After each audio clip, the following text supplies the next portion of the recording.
Hello friends, हाय। कैसे हैं आप सब लोग? फ्रेंड्स, तो आज उसी चीज को हम आगे बढ़ाते हैं। एथिक्स का जो स्टैटिक पार्ट है उसका ये अब लास्ट वीडियो है। यानी कि ये मेरा 21वां वीडियो है। इसमें एथिक्स आपकी लगभग 97% पूरी हो चुकी है। 3% वो है आपके moral philosophers and thinkers, moral values वाला।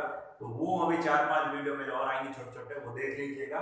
मतलब 25 वीडियो तक अपना ये कंप्लीट हो जाएगा। विद इन 5 आवर्स आप पूरा रिवाइज कर सकते हैं एथिक्स वाला पोर्शन आराम से। तो पहले आप स्क्रीनशॉट ले लें।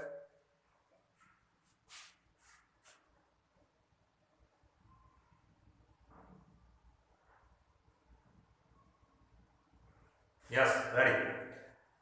तो फ्रेंड्स, आज का जो हमारा टॉपिक है दैट इज कुछ ज्यादा बड़ा इश्यू नहीं, आप सब जानते हैं उसके बारे में। क्या चीज है कि लिखा हुआ सिलेबस में कि परिवार, समाज और शैक्षणिक संस्थाओं का मोरल वैल्यूज, या हम कहें कि नीति शास्त्र के मूल्यों के समावेशन में क्या योगदान है।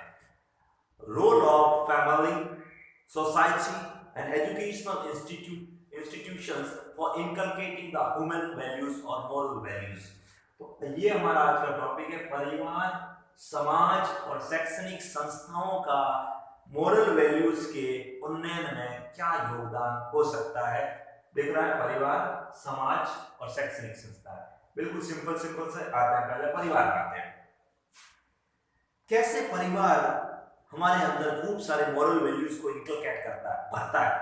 वेरी सिंपल, दो चार एग्जांपल आपको भी आते हैं। फॉर एग्जांपल, पहला चरित्र में कैसे मूल्य होंगे। एक दो एक्सेप्शनल केस को छोड़ते हो फ्रेंड्स, कहते हैं कि बाप तो कितना बड़े औलाद क्या हुगली मरी पैदा हुई, लेकिन ऐसा नहीं है। जनरली कहीं ना कहीं पेरेंट्स की गलती रहती है इसमें फ्रेंड्स, बिल्कुल रहती है। ऐसा हो ही नहीं सकता कि जिसके माँ बाप बिल्कुल शानदार व्यक्तित्व के धनी हो और पेरेंट्स बच्चे जो है बिल्कुल अपोजिट चल जाए। इन रेयरेस्ट ऑफ रेयर केस, लेकिन जनरल यही होता है। जैसे पेरेंट्स होते हैं वैसे ही वर्च्यूज, वैसे ही गुण अपनी औलाद में आते हैं।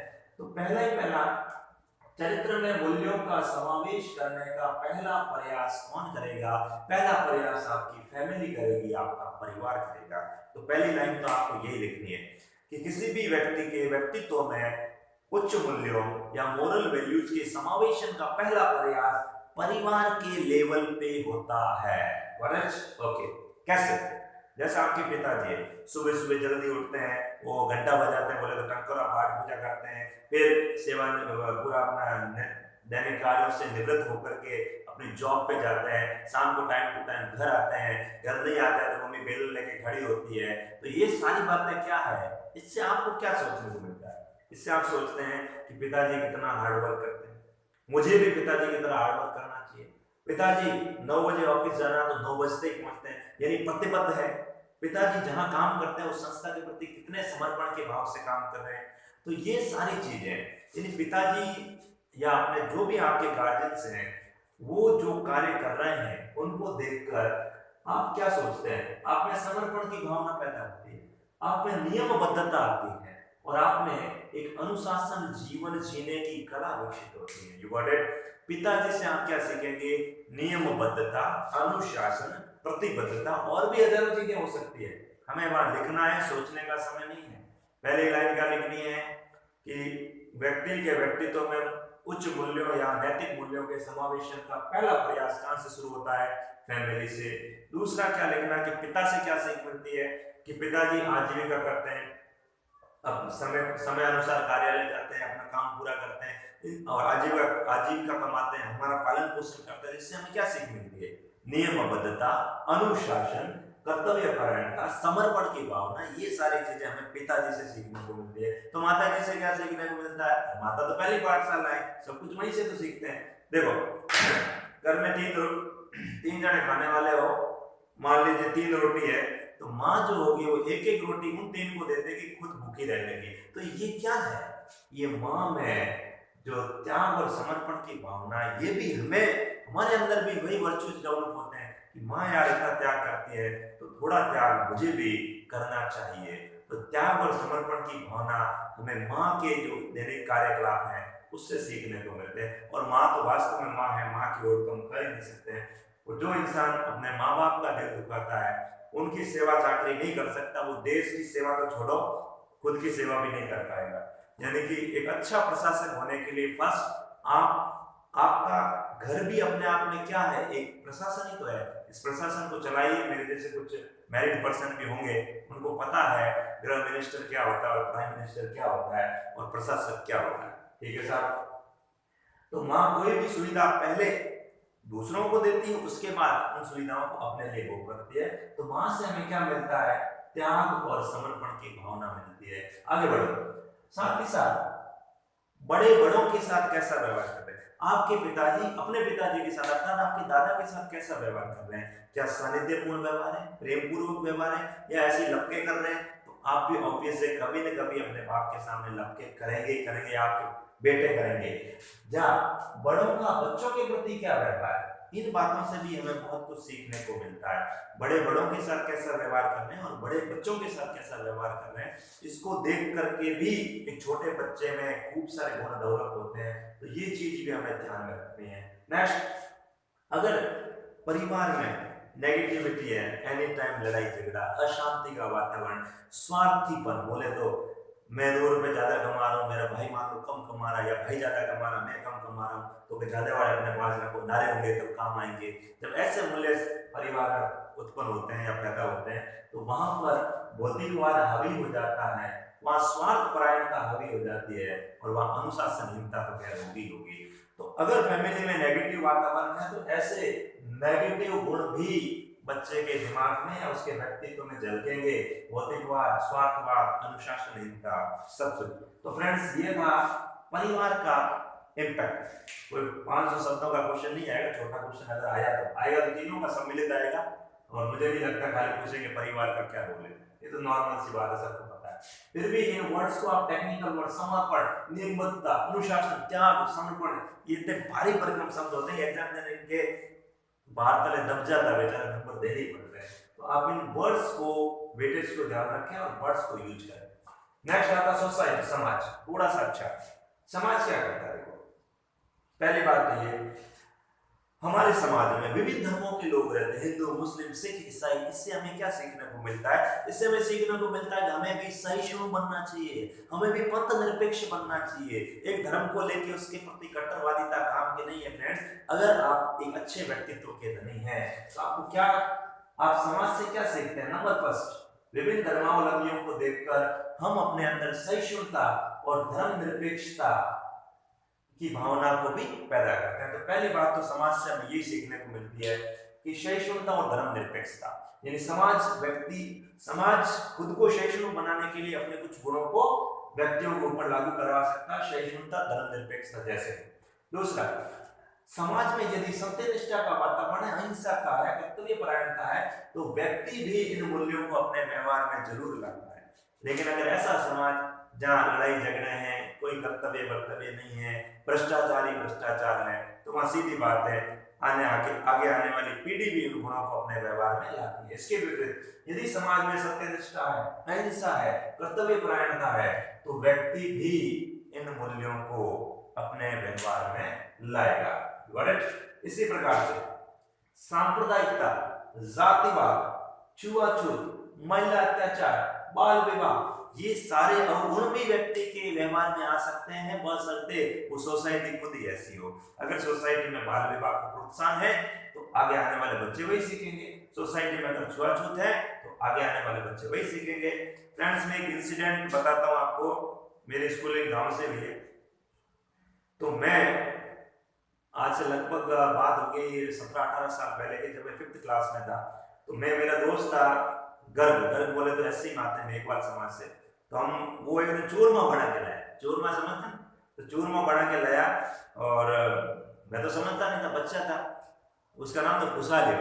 मैंने खुशहाली के साथ चूरमा ठोक लिया, और जैसे ही मैं घर आया और दादा तो लकड़ लेके ही खड़े थे, यार चूरमा की ना आता था। और मेरे दिमाग में यार उस टाइम, मतलब मैं अभी सोचता हूँ उस बात को कि मैं कैसा था, और आज IAS RS बने ना बने फ्रेंड्स, आप एक अच्छे इंसान जरूर बनते हैं अगर आप UPSC और RPSC की तैयारी करते हैं। तो मैं उनको उस इंसिडेंट को देखकर आज भी हंसता हूँ कि वास्तव में गांव में अब तो काफी सुधार हुआ, उस समय क्या स्थिति थी। तो ये छुआछूत है, बाल विवाह है, जातिवाद है, ये सारी चीजें कहाँ से मिलती है? समाज से ही तो मिलती है। अगर समाज इन पर रोक लगा दे, समाज में इनका कोई मानना ही ना हो, तो फिर कहाँ से आएंगे ये सारी चीजें? ये अपने आप विलुप्त हो जाएगी। आगे बढ़ो। अब दूसरा, व्यभिचार, भौतिकवाद, भ्रष्टाचार जैसे नेगेटिव मूल्य भी पनप सकते हैं अगर सोसाइटी इनको प्रमोट करती है। तो सोसाइटी व्यभिचार, भौतिकवाद, भ्रष्टाचार को माने ही ना। भाई भ्रष्टाचार आज हमारे देश में इतनी बड़ी समस्या क्यों है? क्योंकि भ्रष्टाचारी पैसे इकट्ठे करके खूब सुख सुविधाओं का भोग करता है। लोग उसको देखो, यार कितना रुपया है, फॉर्च्यूनर ले आया, लोमार्डी ले आया, अरे लाया कहाँ से? भ्रष्ट पैसे इसके। अगर हम उसको रिजेक्ट करें, उसकी प्रशंसा ना करें, जगह जगह उन्हें नाकड़ भमवा, तो 100% भ्रष्टाचार की समस्या समाप्त हो जाएगी। साथ ही साथ ये जो समाज है, इसको हम दो कैटेगरी में बांटे, शहरी समाज, ग्रामीण समाज। तो शहरी समाज और ग्रामीण समाज में भी भेद है। अगर हम ग्रामीण परिवेश की बात करें तो वहां सहयोग की भावना होगी, वहां शिष्टाचार होगा, वहां पर्यावरणीय मूल्यों के प्रति संवेदनशीलता होगी। सहयोग, शिष्टाचार, पर्यावरण मूल्य कहाँ? गांव में। इसके विपरीत वहां कमी क्या देखने को मिलेगी? वहां कमी ये देखने को मिलेगी कि वहां महिला शिक्षा है, धार्मिक मुद्दे हैं और नवाचारों के प्रति नेगेटिविटी रहती है। कहाँ? ग्रामीण समाज में अच्छाइयां तो क्या है कि वहां सहयोग होता है, शिष्टाचार की भावना होती है, पर्यावरणीय संवेदनशीलता होती है, लेकिन साथ ही साथ महिला शिक्षा, धार्मिक मुद्दे और नवाचार, इनके प्रति वहां रूढ़िवादिता होती है। इसके विपरीत अगर हम शहरी समाज की बात करें तो शहरी समाज में क्या होगा?